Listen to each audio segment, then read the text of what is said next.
अब हम बात करेंगे three bodies problem web series के बारे में। ये वेब सीरीज एलियन के ऊपर बनाई गई है एंड एडवांस टेक्नोलॉजी के बारे में भी, जिसमें एक लड़की देखोगे जिसका नाम होता है डॉक्टर एवेंजा, मतलब वो पहले सिर्फ एवेंजा होती है। तो आप स्टार्टिंग में ही देखोगे उसके पिता को एक कट्टर ग्रुप होता है जो पूरी दुनिया के सामने मार डालता है, ये कहकर कि ये एक फिजिसिस्ट है एंड ये हम लोगों को गलत जानकारियां देता है ईश्वर के बारे में। इसलिए कुछ लोग होते हैं या कुछ बच्चे बोलो आप, वो कट्टर संस्था से मिले हुए होते हैं और वो बच्चे उस फिजिसिस्ट की, जो कि एक प्रोफेसर होता है, उसको जान से मार देता है। एंड उसकी एक छोटी बेटी होती है जिसका नाम होता है एवेंजा, वो सिर्फ बेचारी देखती रहती है लेकिन कुछ भी नहीं कर पाती। तो ये बात होती है चाइना की। तो एवेंजा तो वहाँ जिंदा बच जाती है, लेकिन एवेंजा को एक काम में रख लिया जाता है। चाइना के लोग उस वक्त गुलाम बना करके लोगों को रखा करते थे, तो एवेंजा भी एक गुलाम बन के रहती है। लेकिन उन सभी वर्करों में एक एवेंजा ही होती है जिसको फिजिक्स की सबसे ज्यादा जानकारी होती है। तभी चाइनीज लोग एक एक्सपेरिमेंट कर रहे होते हैं, या यूं कहो कि एक उनका प्लान होता है ताकि वो बाहरी दुनिया से अपना कांटेक्ट बना सके। अब उसके लिए उनको फिजिक्स की जानकारी होना बहुत जरूरी था। अब उसमें माहिर कौन थी? एवेंजा। तो एवेंजा को बुलाया जाता है हेड ऑफिस से एंड हेड ऑफिस से एवेंजा को एक नई जिंदगी मिल जाती है। तो वहां पे हेड ऑफिस में जाकर के एवेंजा एलियन से बात करने की पूरी कोशिश करती है एंड जो भी उसके फिजिक्स के एंड मैथमेटिक्स के रूल थे, क्योंकि वो उसमें माहिर थी, वो एक सोल्यूशन निकाल लेती है, जिस सोल्यूशन के दम पर वो एलियन से कांटेक्ट तो कर पाती है, लेकिन जो वो उसका सोल्यूशन होता है उस सोल्यूशन के खिलाफ होता है वहां का हेड ऑफ डिपार्टमेंट। लेकिन हेड ऑफ डिपार्टमेंट उस सोल्यूशन के खिलाफ होने के बावजूद एवेंजा वो काम करती है बिना हेड ऑफिस को बताए एंड इन दी एंड वो एलियन के साथ कांटेक्ट साधने में कामयाब हो जाती है। एंड वहां से एक रिप्लाई आता है एलियन की तरफ से कि प्लीज रिप्लाई मत करना, अगर तुमने रिप्लाई कर दिया तो हमारे लोग तुम्हारे प्लानेट पे आएंगे और तुम्हारे पूरे प्लानेट को तबाह कर देंगे और उसको अपनी नई दुनिया बनाने की कोशिश करेंगे, तो प्लीज रिप्लाई मत करना। अच्छा हुआ जो तुम्हारा मैसेज सबसे पहले मेरे पास आया, तो मैं इस बात को यहीं दबा दूंगा। मतलब ये एलियन की तरफ से मैसेज आता है एवेंजा को, और जब ये एवेंजा पढ़ती है तो हैरान हो जाती है। अब एवेंजा बचपन से ही ऐसी लाइफ देखती है चाइना के अंदर, जिसकी वजह से वो तंग होती है पूरी दुनिया से कि पूरी दुनिया ही खत्म होने जा रही है और हम अपने आप को नहीं बचा सकते। तो इसलिए वो रिप्लाई कर देती है उन एलियन को कि हाँ आ जाओ और खत्म कर दो इस दुनिया को एंड एक नई दुनिया की शुरुआत करो। और वो ये रिप्लाई कर देती है, और रिप्लाई करने के बाद एवेंजा एलियन का साथ देने लग जाती है। लेकिन एवेंजा के साथ एक आदमी होता है जिसका नाम होता है माइक इवन। माइक इवन भी एवेंजा का इसी काम में साथ देता है। हालांकि माइक इवन एक अच्छा व्यक्ति होता था तब तक, लेकिन जैसे ही एलियन की बात पता लगती है माइक इवन को, तो माइक इवन कहता है चलो अब गॉड हमारे साथ है। मतलब उन एलियंस को ये लोग भगवान की तरह ट्रीट करते थे कि जो वो एलियन कहेंगे हम वही करेंगे। और एलियन क्या करते हैं, अपनी एडवांस टेक्नोलॉजी की मदद से वो पूरी अर्थ को कंट्रोल कर लेते हैं। मतलब अर्थ पे जो भी कुछ हो रहा था उसका वो पता कर लेते हैं आर्टिफिशियल इंटेलिजेंस की मदद से, क्योंकि उनके पास एडवांस लेवल के एआई होते हैं। उन्हीं एआई की मदद से वो लोग ये सब करते हैं। तो काफी साल बाद, लगभग 30 साल बाद, एवेंजा की एक बेटी होती है जिसका नाम होता है वेरा। वेरा आप स्टार्टिंग में देखोगे वो सुसाइड कर लेती है। और वेरा की एक बेटी समान ही एक लड़की होती है जिसका नाम होता है जिन। और जिन भी एक बहुत अच्छी फिजिसिस्ट होती है, क्योंकि जाहिर सी बात है वेरा की मुंह बोली बेटी होती है, तो इसलिए वो फिजिक्स में माहिर होती है। और वेरा जिस कंपनी में काम करती है उस कंपनी में एक व्यक्ति होता है जिसका नाम होता है शॉल। वो भी एक अच्छा फिजिसिस्ट होता है। अब इन कुछ लोगों का ना ग्रुप होता है जिसमें सॉल होता है, सालाजार होती है, ये दोनों गर्लफ्रेंड बॉयफ्रेंड होते हैं। जिन होती है जो कि अच्छी एक फिजिसिस्ट होती है, और सालाजार जो होती है उसकी एक कंपनी होती है नैनो टेक्नोलॉजी की, और वो नैनो टेक्नोलॉजी के ऊपर रिसर्च भी कर रही होती है। और उनका एक दोस्त होता है विल जो कि बहुत प्यार करता है जिन से, लेकिन जिनका कोई और बॉयफ्रेंड होता है जिसका नाम होता है राज, जो कि एक नेवी में होता है। अब इनका दोस्त एक और होता है जिसका नाम होता है जैक रूनी, जो कि बहुत ही अमीर होता है, उसका खुद का बिजनेस होता है। तो इनका ये ग्रुप होता है जो बहुत ही ज्यादा क्लोज होते हैं एंड एंजॉय एक साथ ही करते हैं। तब ये खबर आती है कि एक साइंटिस्ट ने सुसाइड कर लिया, वेरा ने भी आत्महत्या कर ली। तो लगातार 3-4 साइंटिस्ट की मौत की खबर आती है। तो वहां पे एक डिटेक्टिव होता है जो एक्टिव हो जाता है इस बात को लेकर के कि सारे साइंटिस्ट ही क्यों मर रहे हैं, अदर आदमी क्यों नहीं मर रहे। तो भी उन साइंटिस्ट के पास उन्हें एक हेलमेट मिलता है। वो हेलमेट एक तरीके का वीआर होता है जो आज की तारीख में हम देखते भी है, लेकिन वो वीआर एक अलग टेक्नोलॉजी का बना हुआ होता है जो कि एलियन टेक्नोलॉजी का बना हुआ होता है। तो उस वीआर की वो लोग इन्वेस्टिगेट भी करते हैं, बट उस वीआर में कुछ नहीं मिल पाता उन लोगों को, पुलिस वालों को। तभी जिन जाती है डॉक्टर एवेंजा के घर पे और एवेंजा से बोलती है कि वेरा की डेथ तो हो चुकी है, एंड वो वेरा का कुछ सामान लेने जाती है तो वो हेलमेट वहां पे देख लेती है, मतलब वही वीआर। तो वो बोलती है कि क्या ये वेरा का था? तो डॉक्टर एवेंजा बोलती है कि हाँ उसी का था, लेकिन अब तुम ये रख सकती हो, मुझे कोई दिक्कत नहीं है। तो जिन उस हेलमेट को अपने घर पे लेके आ जाती है और जिन क्या कर लेती है, उस हेलमेट को पहन लेती है।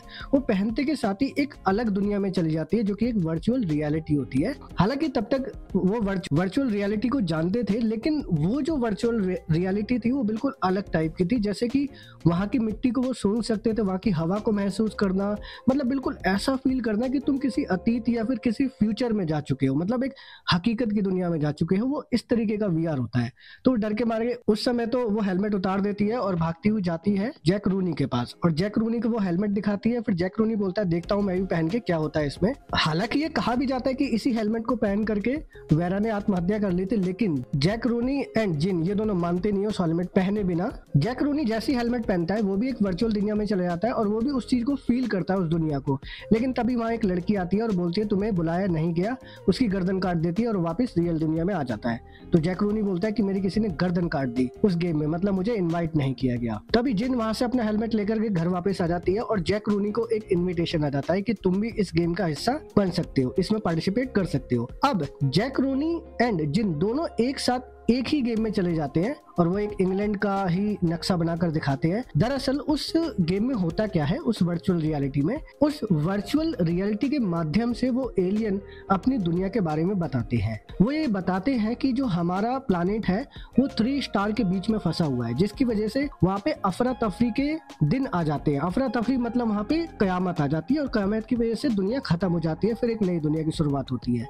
मतलब जैसे ही प्लैनेट स्थिर होता है तो एक दुनिया चालू हो जाती है, जैसे ही प्लैनेट अफरा तफरी में जाता है दुनिया खत्म हो जाती है। और अफरा तफरी ऐसा नहीं है कि वो हजारों साल बाद आ रही है, वो एक दिन बाद भी आ सकती है, एक महीने बाद भी आ सकती है। लेकिन इस अफरा तफरी की वजह से वहां के जो एलियन थे वो बहुत ज्यादा एडवांस टेक्नोलॉजी में कन्वर्ट हो चुके थे। मतलब अब उन्हें कोई जिंदा बचा सकता था तो सिर्फ एडवांस टेक्नोलॉजी, यही एक वजह होती है कि उनके पास बहुत ही अच्छी टेक्नोलॉजी होती है खुद को बचाने के लिए। तो वहां के जितने भी लोग थे वो अपने आप को जो बचा चुके थे और जो अफरा तफरी के टाइम भी खुद को बचा रहे थे 3 स्टार बॉडी सिस्टम से, वही एलियंस इनको वर्चुअल रियलिटी के थ्रू बता रहे थे किस तरीके से हमारी दुनिया तबाह हुई थी, जल करके, उड़ करके, ग्रेविटी की वजह से। तो जाहिर सी बात है यार, 3 तारों के बीच में एक प्लैनेट आ जाए तो उस एक प्लैनेट को तीनों तारे किस तरीके से खींचेंगे ये तो हम सब जानते हैं। और अगर वो बैलेंस रहा तो अर्थ ठीक है, मतलब वो प्लैनेट में रहे हुए लोग ठीक है, लेकिन अगर वो अनबैलेंस हुआ, और अनबैलेंस होने के चांसेस भी बहुत ज्यादा होते हैं, किसी एक भी तारे की अगर ग्रेविटी ज्यादा हुई तो प्लैनेट तबाह हो सकता है, ये हम सब जानते हैं। तो वो उस वर्चुअल रियलिटी के माध्यम से वो अपनी रियलिटी बता देते हैं एलियंस की हमारा प्लैनेट किस मुसीबत में फंसा हुआ है। तो वहां पे एक लड़की होती है सलाजार। तो वहां पे सलाजार जो कि नैनो टेक्नोलॉजी के ऊपर काम कर रही होती है, अचानक से उसे अपनी आंखों के सामने काउंटडाउन दिखने लग जाता है। उस काउंटडाउन में टाइम लिखा हुआ होता है, तो वो हैरान भी हो जाती है कि ये मुझे काउंटडाउन दिखाई क्यों दे रहा है। वो कई लोगों को बताती भी है लेकिन कोई भरोसा नहीं करता। लेकिन इन सभी साइंटिस्टों को वो डिटेक्टिव ट्रैक कर रहा होता है, क्योंकि डिटेक्टिव ने कैमरा लगा रखा होता है और उनकी ऑडियो भी सुनता है। वो जो भी किसी से मिल रहे हैं, बात कर रहे हैं, कुछ भी कर रहे हैं, उसे सब पता रहती है। तभी सालाजार के पास एक लड़की आती है। हालांकि वो लड़की एक वर्चुअल रियलिटी होती है और वो एलियन के माध्यम से ही आती है, क्योंकि एलियंस ने उस अर्थ पे काफी लोगों को ट्रैक कर लिया था और वो लड़की एलियंस को अपना भगवान मानती थी। तो वो एलियन आकर के सालाजार से बोलती है कि मुझे मालूम है तुम्हें काउंटडाउन दिखाई दे रहा है और इससे बचने का एक ही रास्ता है, जो तुम नैनो फाइबर बनाने जा रही हो उसको, उस प्रोजेक्ट को बंद कर दो, अपने आप ही ये काउंटडाउन बंद हो जाएगा। तभी गेम में कुछ हो जाता है जैक रूनी एंड जिन को लेकर के, और उन दोनों को वही लड़की बुलाती है कहीं पर, और बुलाने के बाद वो लड़की बोलती है उन दोनों को, जैक रूनी एंड जिन को, कि तुम्हें मेन मीटिंग में इनवाइट किया जा रहा है। तो वहीं जैक रूनी बोलता है कि मैं एक अमीर घर से हूँ, तो तुम सोच रहे हो कि ये छोटी मोटी गेम खिला करके मुझसे मेरा पैसा लूट लोगे। तो वो लड़की बोलती है कि हमें तुम्हारा पैसा नहीं चाहिए। तो जैक रूनी वहां से चला आता है, बोलता है कि मुझे इसमें कोई इंटरेस्ट नहीं है, अपना गेम अपने पास रखो। लेकिन जिन वहीं बैठती है और जिन उनका इन्विटेशन कार्ड ले लेती है और और वो लड़की जैक रूनी के घर जाती है और उसको जान से मार देती है। और इवन जिस कैमरे में जैक रूनी मर रहा होता है उस कैमरे में उस लड़की की तस्वीर तक नहीं आती जब उस कैमरे को देखा जाता है। हालांकि कई सारे 20 कैमरे देखे जाते थे, 20 के 20 कैमरे में वो लड़की दिखती नहीं है, कब आई कब चलेगी दिखती ही नहीं है।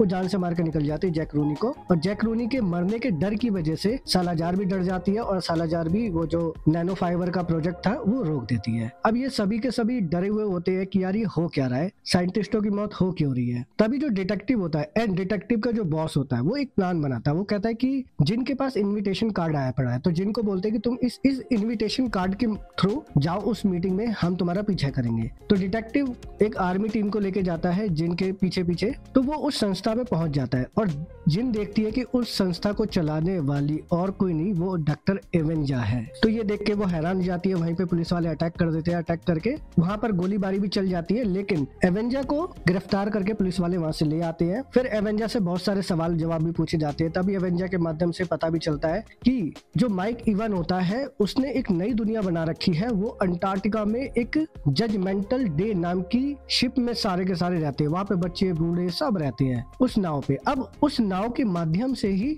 वो लोग एलियन से कांटेक्ट करते थे, मतलब जो माइक इवन था उस नाव में ही बात करा करता था एलियन से, और वो एलियन जो कहा करते थे ये सब वो करा करते थे। तो जो डिटेक्टिव होता है एंड जो डिटेक्टिव का बॉस होता है वो सोचते हैं कि उस नाव को उड़ा देते हैं, लेकिन उन्होंने सोचा कि अगर इस नाव के साथ हमने कुछ भी ऐसा वैसा करा तो हम डाटा खो देंगे, मतलब जिस डाटा से हम उन एलियन के बारे में पता करेंगे वो हम खो देंगे। तभी वो लोग बोलते हैं सालाजार से कि तुम अपना नैनो फाइबर का प्रोजेक्ट स्टार्ट कर दो। तो वो डरी हुई होती है लेकिन फिर भी बोलते हैं नहीं तुम स्टार्ट करो नैनो फाइबर का, हम देखते हैं ये लोग क्या करते हैं। अब वो जो नैनो फाइबर है ना वो बड़ा खतरनाक फाइबर होता है। वो प्रोजेक्ट स्टार्ट कर देती है और नैनो फाइबर बना देती है, और वो नैनो फाइबर बिछा देती है एक समुंदर नहीं मतलब एक झील के किनारे, जहां से वो जजमेंटल नाव जो है गुजर के जाती। लेकिन वो फाइबर ऐसे होते हैं जो दिखते भी नहीं है लेकिन वो बिछे रहते हैं। उनकी जो धार होती है वो नामुमकिन होती है, मतलब दुनिया का ऐसा कोई पदार्थ नहीं जिसको वो काट नहीं सकती नैनो फाइबर, वो इतनी ताकतवर होती है। और जैसी नाव उस फाइबर को काट करके गुजरती है नाव के टुकड़े टुकड़े टुकड़े टुकड़े हो जाते हैं और नाव पे जितने भी लोग होते हैं सब के सब जान से मारे जाते हैं। और जब सारे लोग मर जाते हैं तो वहीं डिटेक्टिव एंड डिटेक्टिव का बॉस उसको वहां पर डाटा मिल जाता है, जिस डाटा के माध्यम से उन्हें ये पता लग जाए कि एलियन टेक्नोलॉजी काम कैसे करती है। तभी वो उस डाटा को उठा के लेके आते हैं और अपने कंप्यूटर में डालते हैं तो देखते हैं 200 मिलियन गीगाबाइट से भी बड़ी फाइल होती है वो, जिसको ओपन करना नामुमकिन होता है। और वहाँ के सभी टेक डिपार्टमेंट वाले बोल देते हैं कि इसको खोलने में हमें 100-200 साल लग जाएंगे। लेकिन तभी अचानक वो फाइल खुल जाती है। अब जैसी वो फाइल खुल जाती है वो समझ जाते हैं कि एलियन चाहते हैं कि हम इस फाइल को खोल करके देखें। तभी उस फाइल में एक नाम आता है सेफोन। सेफोन एक आर्टिफिशियल इंटेलिजेंट होता है। टोटल 4 सेफोन होते हैं, 4 में से 2 सेफोन जो कि उनके प्लैनेट के पास रहते हैं और 2 सेफोन जो हमारे अर्थ पे की चारों ओर घूम रहे होते हैं, जिसकी वजह से वो लोग क्या करते थे आसमान में ब्लिंक इन करवाना, जैसे कि आसमान में आंख बना दी उन लोगों ने, मानो जैसे एलियन हमें देख रहे हैं। तो इस तरीके का खौफ भी वो लोग पूरे अर्थ पे बना देते हैं लोगों के बीच में। और तब वो डिटेक्टिव का बॉस एंड जिन दोनों हेलमेट पहनकर वो लोग वर्चुअल रियलिटी में जाते हैं और वर्चुअल रियलिटी में एलियन से मिलते हैं और एलियन उन्हें सारा सच बता देते हैं कि हम लोग क्यों तुम पे अटैक करते हैं, क्योंकि उन्हें झूठ बोलना नहीं आता एलियंस को। और यही एक वजह होती है झूठ, जिसकी वजह से वो माइक इवन से कट भी जाते हैं, क्योंकि माइक इवन एक भेड़िए की कहानी सुनाता है जिसकी वजह से उन एलियन को लगता है कि तुम भी झूठ बोलते हो मतलब तुम गद्दार हो। तो वो पीछे हट जाते हैं एलियन और वो माइक इवन और बाकी सभी लोगों को मरने देते हैं उस नाव पर। और तभी जब एलियन अपना पूरा सच बताते हैं और अपनी टेक्नोलॉजी के बारे में बताते हैं और अपने एआई के बारे में बताते हैं तो वो हैरान भी हो जाते हैं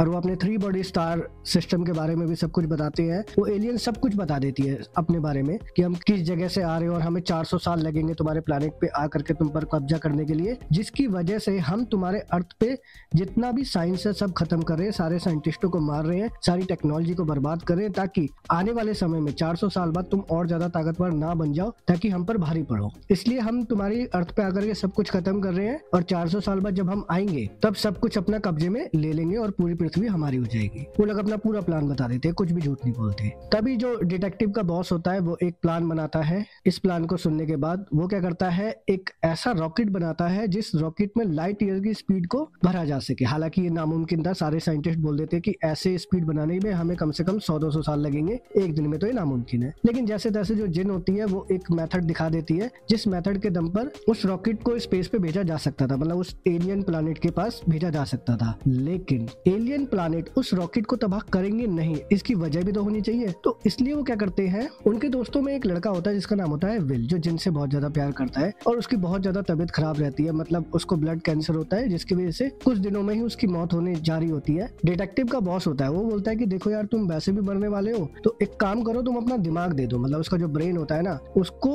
फ्रीज कर देते हैं। फ्रीज मतलब आप जानते हो ना, वो जिंदा रहता है ना वो मरा रहता है, वो फ्रीज हो जाता है और 100 साल 10 साल 20 साल तक फ्रीज रखा जा सकता था, मतलब उसकी एज नहीं बढ़ेगी। उस ब्रेन को ऐसे ही करके उस रॉकेट पे डाला जाता है और उस जिन के मेथड की वजह से उस रॉकेट को लॉन्च कर दिया जाता है स्पेस में उस एलियन शिप पे जाने के लिए। और वो एलियन शिप जाहिर सी बात है मारेंगे नहीं, क्योंकि उन्हें एक ह्यूमन ब्रेन चाहिए ताकि उन्हें पता लगा सके कि एक ह्यूमन ब्रेन काम कैसे करता है। तो जब वो उस रॉकेट को भेजते हैं तो प्रोजेक्ट भी फेल हो जाता है एक दिक्कत की वजह से, और वो प्रोजेक्ट फेल होने के बाद एक आखिरी उम्मीद होता है सॉल जो इन्हीं दोस्तों में से एक होता है। उसको खुद नहीं पता होता कि वो कितना ज्यादा मायने रखता है। हालांकि अभी भी ये बताया नहीं गया इस वेब सीरीज के फर्स्ट सीजन में कि सॉल का इसमें रोल क्या है। लेकिन सॉल जो होता है वो यूएन का बहुत ही बड़ा ऑफिसर होता है, ये आपको एंड में पता लगेगा। और यहीं पर इस वेब सीरीज का अंत भी हो जाता है। एंड देखते हैं अगली वेब सीरीज में क्या होता है, एलियन आते हैं या फिर नहीं। एंड उम्मीद करता हूँ आपको ये वीडियो पसंद आई हो। Thank you so much for watching.